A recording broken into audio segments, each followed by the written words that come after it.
sa PTV. Magandang gabi, Luzon, Visayas, Mindanao at sa ating mga kababayan sa abroad, lalo na sa mga OFW. Ngayong gabi, samahan niyo ulit ako sa loob ng isang oras na talakayan tungkol sa mga usapin at pangyayari sa ating bansa. Hihimayin din natin ang mga programa ng ating pamahalaan para sa bawat Pilipino sa bagong Pilipinas. Ako ang inyong Papa Sec o Presidential Advisor for Poverty Alleviation, Secretary Larry Gadon, at ito ang Larry Gadon Live! Para sa ating unang issue ng bayan, ayon sa Department of Economy, Planning and Development o DepDev, noong 2025 ay lumago ng mahigit sa 2 bilyong dolyares ang kabuoang halaga ng mga aktibong proyektong pinupondohan ng Official Development Assistance o ODA sa Pilipinas. Sa 2025 annual report ng DepDev na inilabas nitong unang bahagi ng buwan, ngayong 2026 ay umabot sa 41.8 billion US dollars ang kabuoang halaga ng 452 na aktibong proyekto ng ODA sa bansa noong 2025. Mas mataas ito kumpara sa 39.6 billion dollars noong 2024. Ayon sa ahensya, ito ay tumutukoy sa mga loans at kaloob na grants na nilagdaan, naging epektibo, patuloy na ipinatutupad, natapos na o ang pinagpapatupad pa o opisyal nang isinara ng pagpondo mula Enero hanggang Desyembre ng 2025. Itong pangyayaring ito ay nakatulong ng malaki sa ating ekonomiya sapagkat ang ODA o ang Overseas Development Assistant na mga grants o mga loans ay patuloy na nagpopondo sa mga proyekto ng ating gobyerno at ito naman ay nakakapagdulot o nakakapagbigay ng mga trabaho sa ating mga kababayan at nakakapagbigay ng patuloy na pagkikita ng mga negosyo tungkol sa construction. Kaya naman ito ay isa na rin sa naging bahagi ng tagumpay ng ating pamahalaan ngayon sa pagkakaroon ng 96.2% na employment rate noong nakaraang taon. At ito katuwang nito ang mga tinatawag din natin na mga private-public partnership na mga proyekto at ito rin naman ay naging bahagi din ng pag-ikot ng ekonomiya at ng pagbibigay ng mga trabaho sa ating mga kababayan. Para naman sa ikalawang issue ng bayan, opisyal ng nilagdaan ng Philippine Economic Zone Authority o PEZA ang pagpaparehistro ng isang 3 bilyong piso na proyekto sa manufacturing ng solar energy sa Batangas. Ang proyektong ito ay pinondohan ng mga namumuhunang Australians ay inaasahang magpapalakas pa sa lumalagong portfolio ng bansa sa mga pamumuhunan sa renewable energy. Formal na pinagtibay ang isang registration agreement para sa pasilidad na gagawa ng mga solar wafers at solar cells, photovoltaic modules, inverters at solar mounting systems at battery energy storage systems. Naglaan dito ng kabuoang 3.4 billion piso para sa pasilidad nito na matatagpuan sa First Philippine Industrial Park.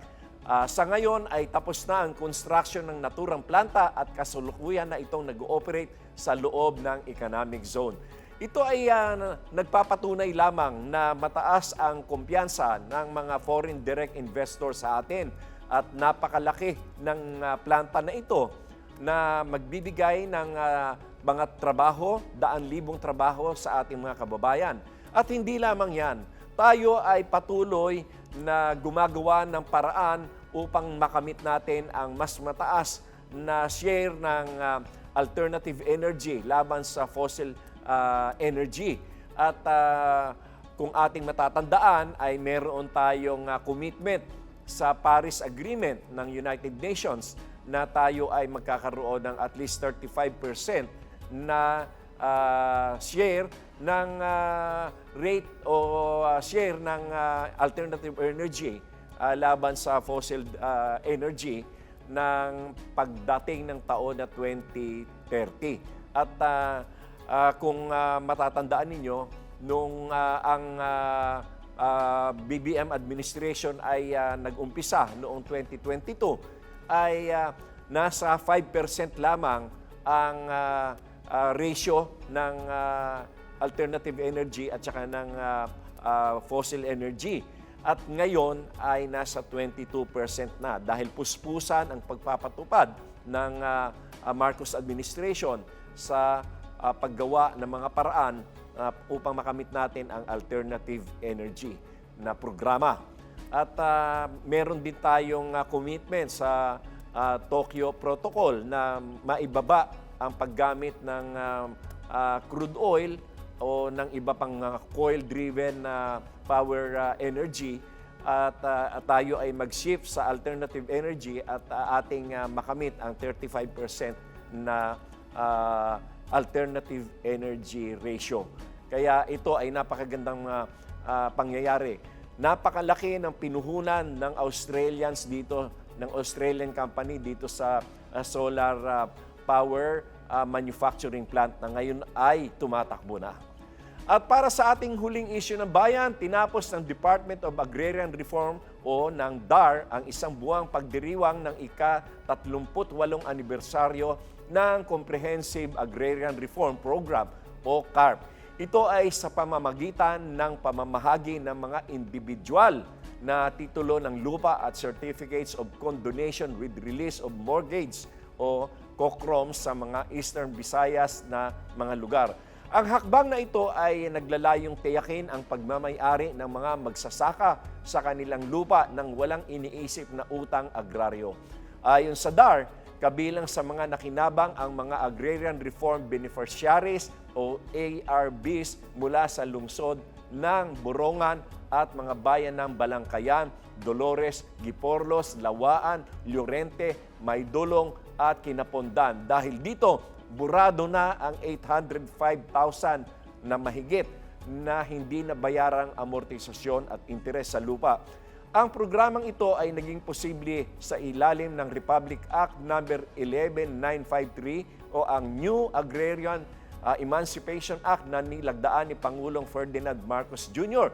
noong Hulyo 7, 2023. Layunin ng New Tenant Emancipation Act na nilagdaan ni Pangulong Bongbong Marcos noong 2023, July, ay bigyan ng kaluwagan ang ating mga magsasaka na hindi na nila iniisip ang kanilang pagkakautang sa mga lupain na kanilang sinasaka. At hindi lamang yan, binigay na sa kanila ang mga titulo ng mga lupa na yan upang sila ay lalong magkaroon ng motibo na pag-usayin ang kanilang pagsasaka sapagkat paano nga naman gaganahan ang ating mga magsasaka kung ang lupang sinasaka nila ay wala pang kasiguruhan kung kanino mapupunta o ito ay magiging pag-aari nila.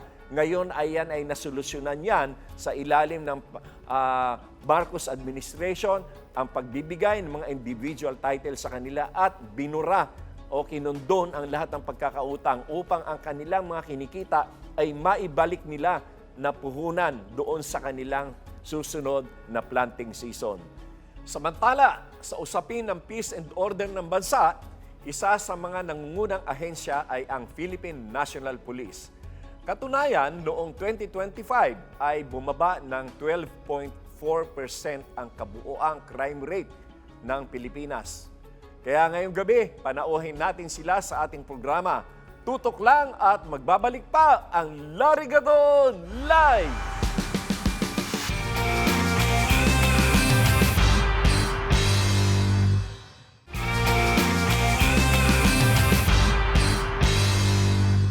Nagbabalik ang Larigadon Live. Patuloy ang kampanya ng Philippine National Police laban sa kriminalidad at iba pang banta sa ating seguridad. Kaya naman mahalagang pag-usapan ang kanilang mga hakbang at programa para dito. Ngayong gabi, kasama natin si Philippine National Police spokesperson Colonel Allen Reyco. Magandang gabi, Colonel Reyco, at maraming salamat sa iyong pagpapaunlak Yes, sir. dito Magandang sa gabi rin po. programa. No?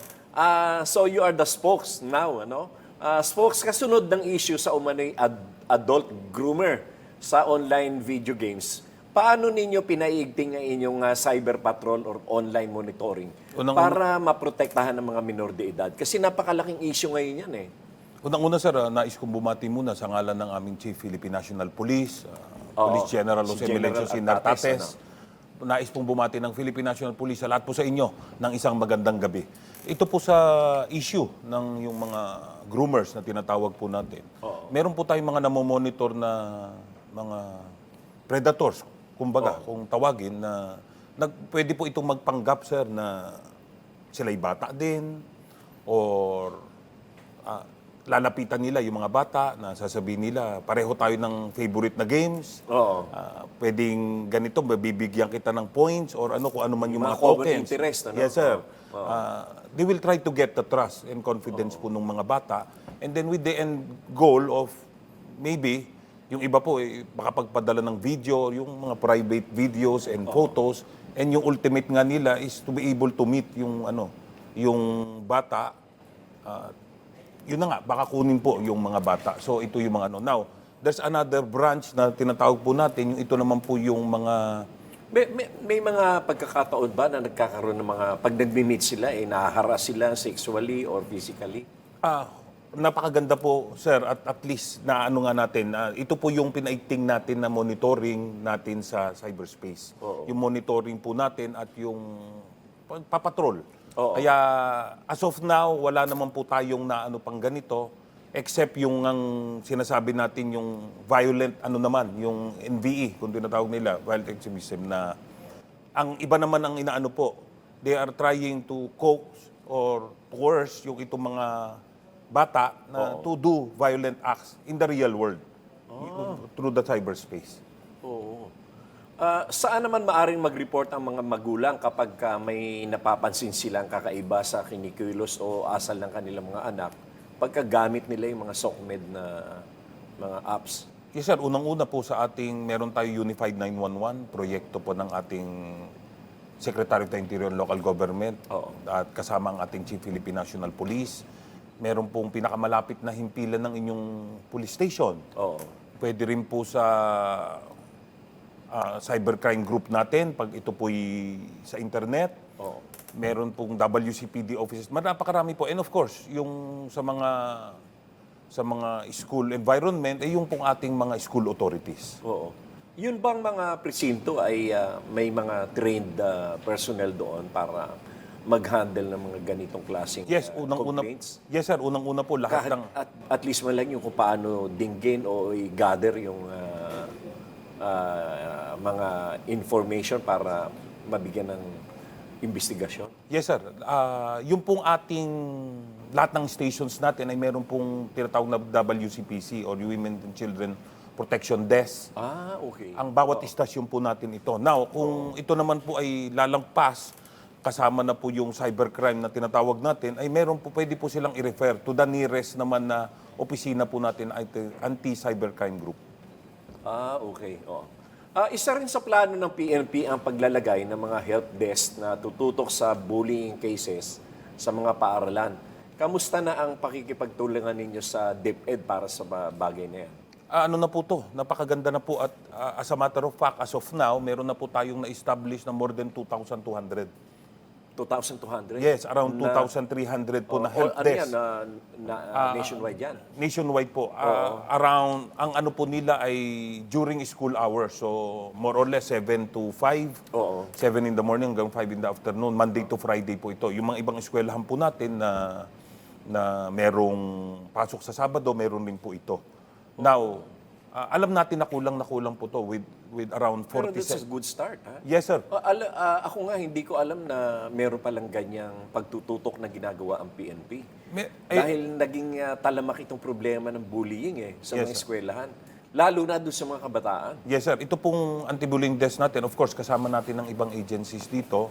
We are partnering with unang-una sa DepEd, Kasama po natin ang DSWD and local government po, of course. And of course, ang pinaka-importante yung community, kasama natin yung mga parents and teachers na nagbabantay po dito. Not only sa bullying, but of course yung nga itong mga Itong cyber lately yung nangyari po sa Tacloban.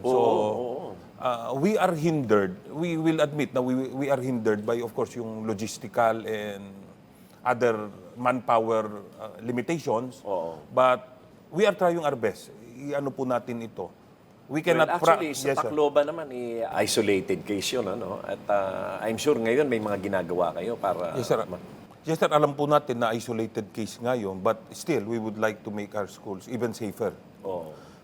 As a matter of fact, we have had some success sa efforts po natin together with the DepEd. We were able to intercept yung pong mga ilang estudyante all over the country po to, around 4 or 5 incidents po na meron po tayong mga estudyanteng nakuha or na-rescue ang ano po natin na meron po dalang patalim as well as mga baril na hindi po natin alam kung anong balak nilang gawin. We could have prevented another Tacloban-like incident. God forbid na may mangyari pa pong ganon. Nakikipagtulungan naman sa inyo ang DepEd. Yes, Kasi mabuti yun na may coordination with the DepEd para hindi naman masabi na we are militarizing the campuses. Yes, sir. Diba? Everything that we do, especially in and around the schools, ay coordinated po sa DepEd at napaka-cooperative po nila. They're actively seeking our help and our assistance. Kasi yan si Secretary Sani Angara, napakahusay niyan eh. Napakahusay niyan sa organizational management. Yes, sir. Napaka-active po niya. As a matter of fact, we have already started. One of our recommendations were the conduct of yung active shooter drills. Actually, drills po to, emergency drill, pero to include na yung active shooter scenario. So, nung isang araw lang po ay meron ano yan? Kung ano yung gagawin ng school, ano yung gagawin ng mga bata? Ano? Yes, sir. Ano Kasi parang yung kagaya ng ginagawa sa fire drill o kaya earthquake drill, ganyan. yes, sir. Ganun na po. Ganun na po mismo. So, saan sila pwesto pag ganito ang nangyari. During our investigation po sa Tacloban, it's sad to note na ang isang naging simpleng-simpleng bagay lang po na naging problema doon, the reason why they were not able to lock or to close the door ay wala pong, ang tawag na, doorknob. Yung talaga? So, yung mga ganito. So, pag kami po yung nagkakandak nung security survey inspection, we look at all the physical and yung weaknesses po. And we try to correct. We will give recommendations dun po sa... Mga simple security Yes, sir. measures yun, Security no? measures. Baka hindi natin sinasabi, hindi naman mapipigilan po ng pinto yung bala, pero pag naisara ba yun, ay nailak man lang, baka it will, mapapatagal po. Makakaabot na po ang ating responde. Baka iba po ang naging resulta. So these things, tinitignan po natin lahat and we will give our recommendations to the DepEd. Okay. Maganda yan. Maaari nyo ba kaming bahagihan ng update tungkol sa inyong investigasyon tungkol sa sinasabing 764 Network Group?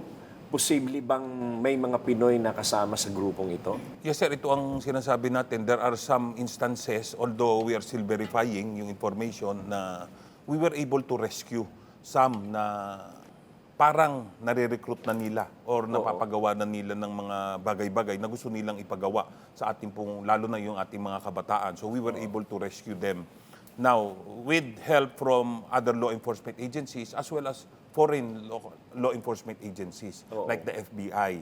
So ito po ay nakuha natin sila, na-rescue natin. Again, possibly, di ba, preventing other violent incidents in the real world. Ang inaano po dito is they're espousing yung violence in yung sa cyber world, cyberspace, but aanuin kanila until such time that you will be coerced into doing something violent in the real world.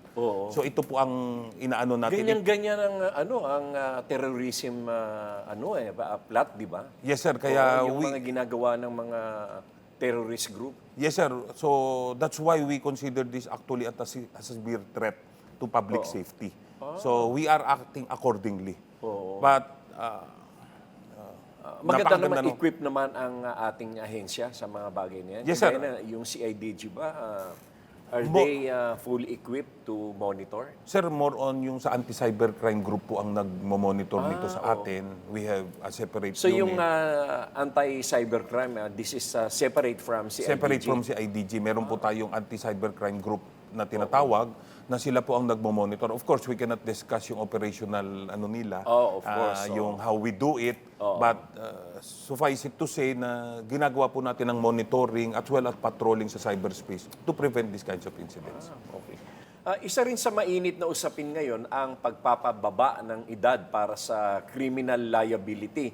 Ano ang opinion dito ng PNP? Sir, the PNP understands that this is a complex and sensitive matter po, di ba? That needs more careful and thorough deliberation. Oo. And of course, extensive consultation with all sectors and all stakeholders to include po yung child safety advocates, mga legal experts, as well as, of course, ang pinaka-importante po yung ating mga komunidad mismo. Yung ating pong PNP Saka is yung very... Congress, kasi sila yung gagawa ng Yes, sir, sir. The PNP is very much willing to participate in this process. Okay. But That's good. ang sinasabi nga po natin, the PNP as an institution is mandated to implement the law, whatever the law is. So we defer and we respect the wisdom of our legislators to come up with yung laws that what is best for the Filipino people. But ang hindi po nagbabago dito, ang ating pong Philippine National Police, ang ating pong primordial concern or mandate is to protect and make the country safer for all Filipinos, especially our children po. Napuna, Colonel Ko, na bumaba ang crime rate sa bansa itong nakalipas na mga taon. Ano ang mga bagong ginagawa o prioridad ng PNP para mapanatili yan? Yes, sir. Mabigay ko lang ng kaunti. So, comparatively, from comparing June of 2025 to June 2026, there was a reduction of a total of 30%. Wow, ang laki niyan, ha? Yes, sir. 30% po. That's one-third. Yes, sir. That's, what's very notable about this is yung 66% sa karnaping, 57% sa rape, as well as 40% po sa physical injury. Sa safer cities... So malaki talaga ang nabawas dun sa karnaping? Malaki po talaga, sir.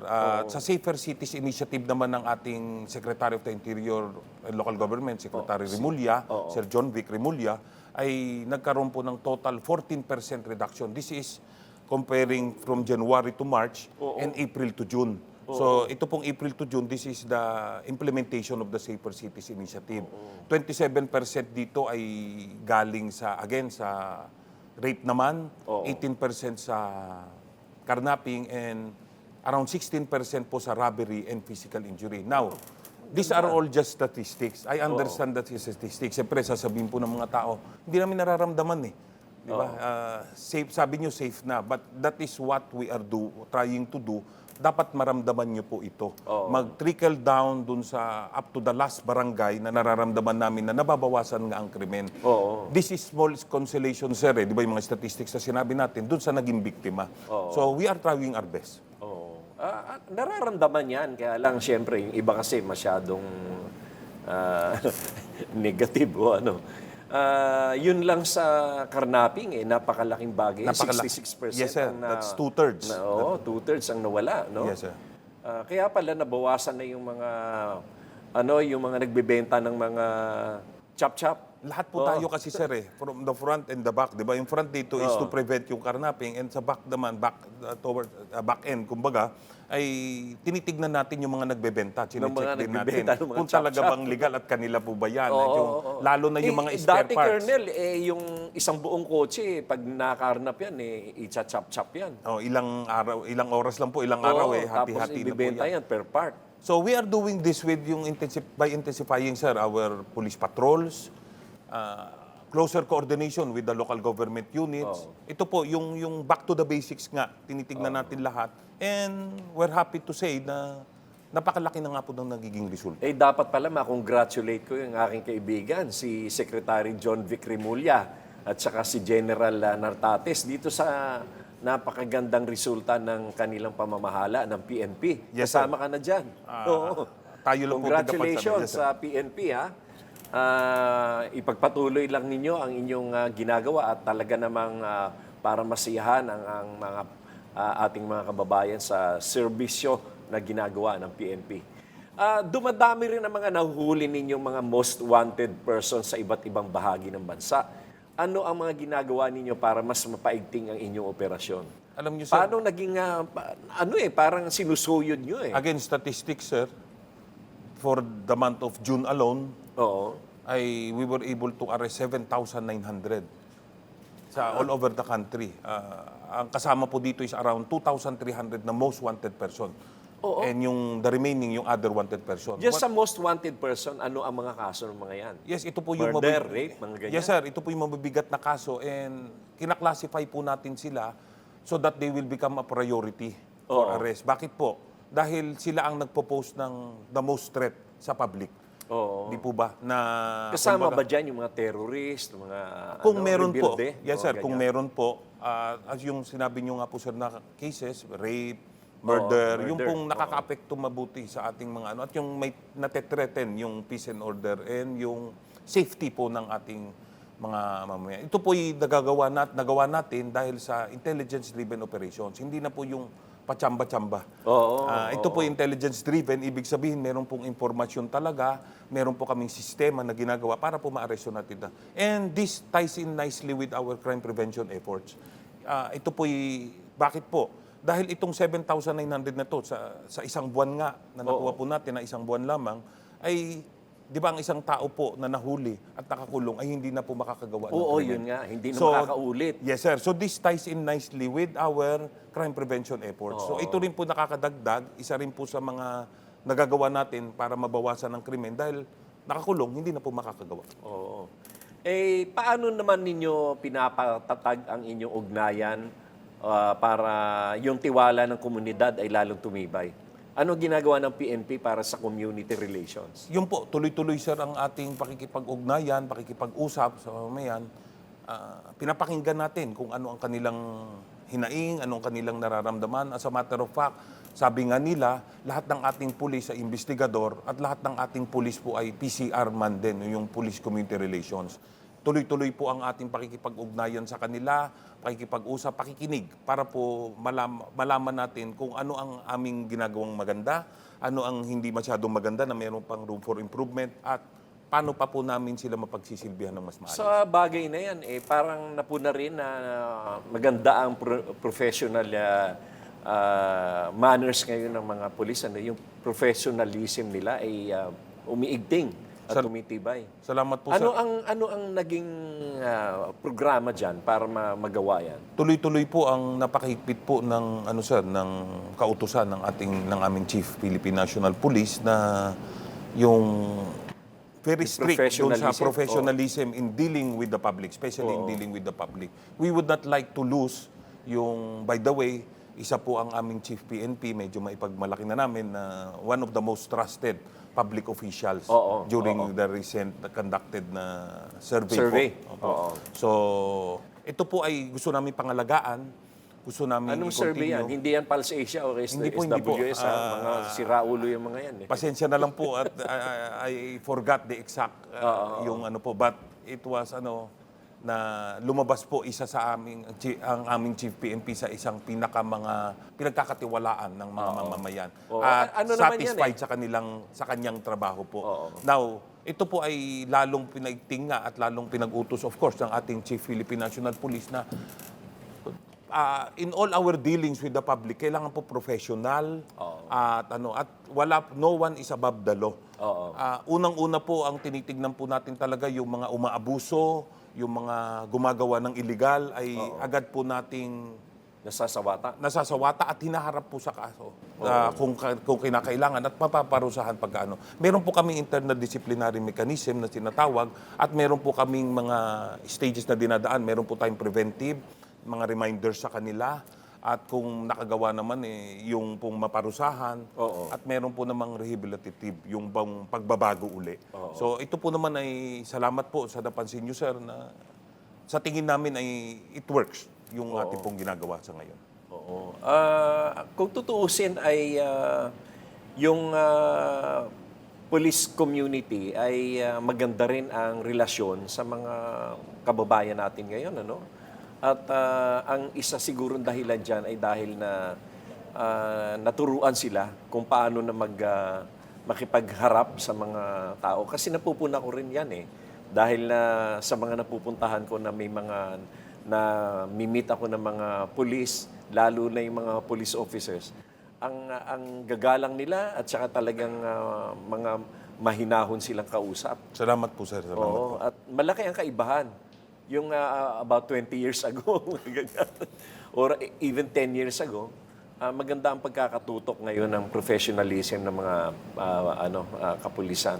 Salamat po, sir, for At notice. saka maganda rin ang ginagawa kasi ng PMPA na napakaganda rin ng training. Yung mga bagong pumapasok ngayon na nanggaling sa PMPA ay maganda rin ang kanilang mga panuntunan. Alam niyo po, sir, sa amin sa Philippine National Police, we treat each and every opportunity as a chance to learn.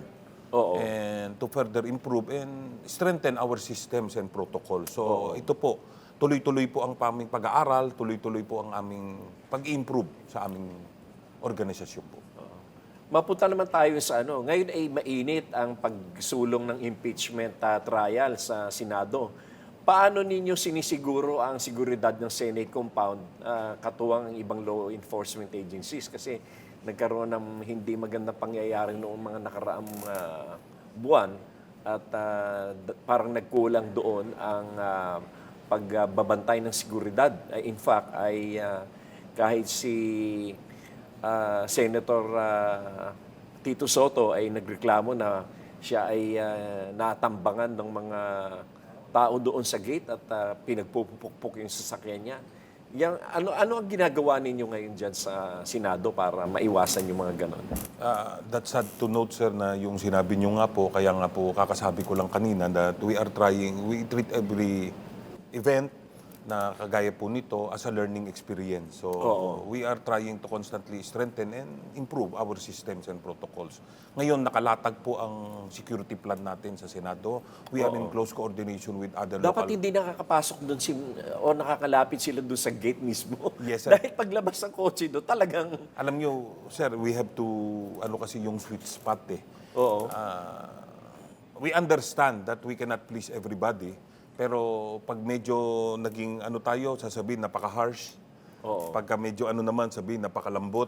So we are trying to go to the sweet spot, yung gitna po na talagang hindi naman natin mapapasaya ang lahat, pero doon po ang inaano natin. So we try to give them the freedom, kagaya po niyan, yung meron naman tayong constitutional right to peaceful assembly. So we do not prevent them from doing that. Pero siyempre, wag lalampas doon sa itinakda po natin. Now we are in close coordination and with the other law enforcement agencies, but of course yung OSAA, yung pong security natin sa Senate, so that we can fully ensure yung safety po ng Senate at sa institution, lahat ng taong nasa loob, as well as yung free-free po niya.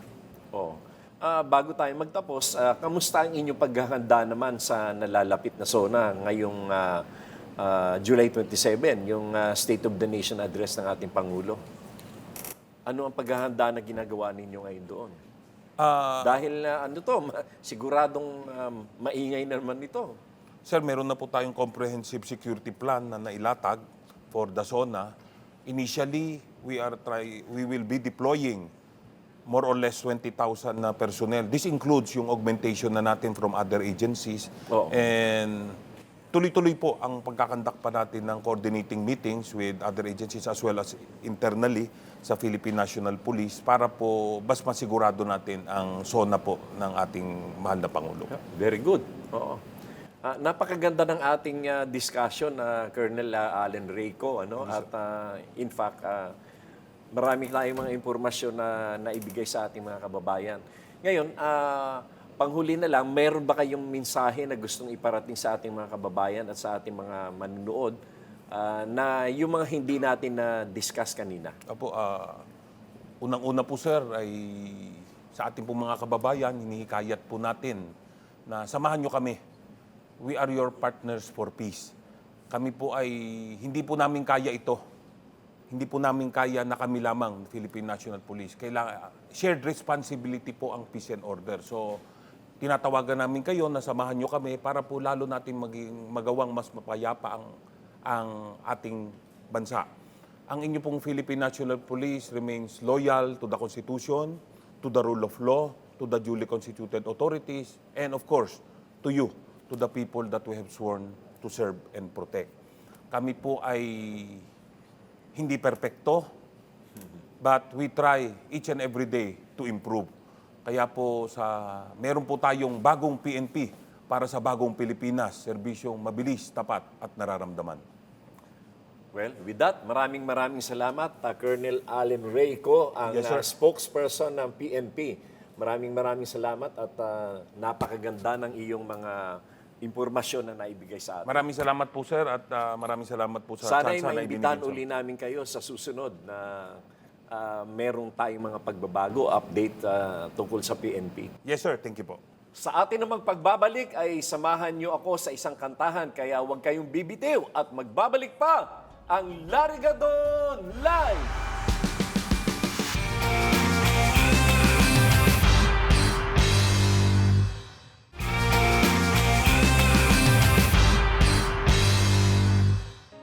Nakatutok pa rin kayo sa Larigadon Live. Bago matapos ang ating programa, samahan niyo muna kami sa isang kantahan. Nariyan pa rin ang aking pianista na si Maestro Alan Lagasca. Music, Maestro.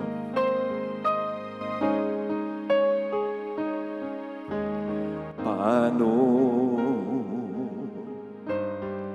ang puso kong ito ngayong lumisan ka sa buhay ko? Kung kailan sumikat ang araw at lumigaya ang aking mundo,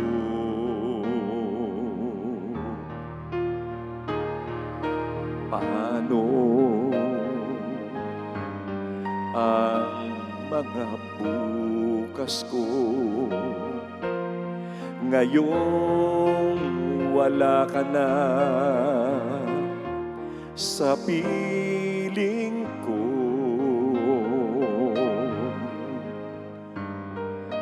Paano mga pangarap, mga pangako sa bawat isa?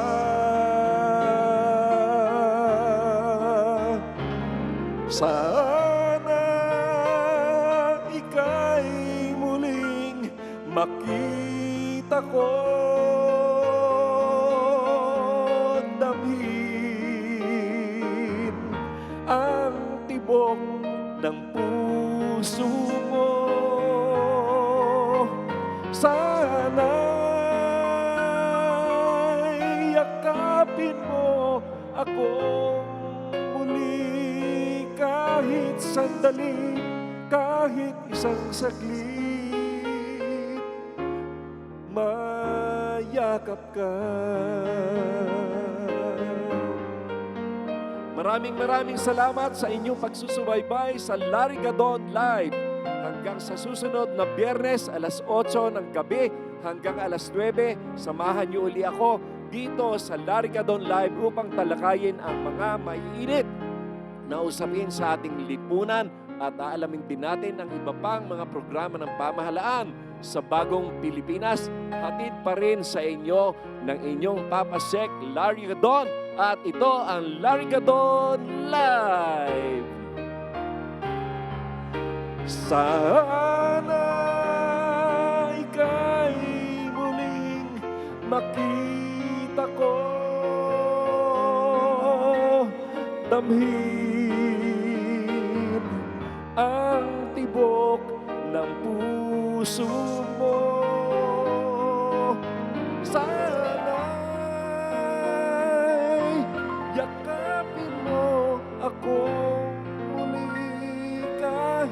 sandali, kahit isang saglit, mayakap ka.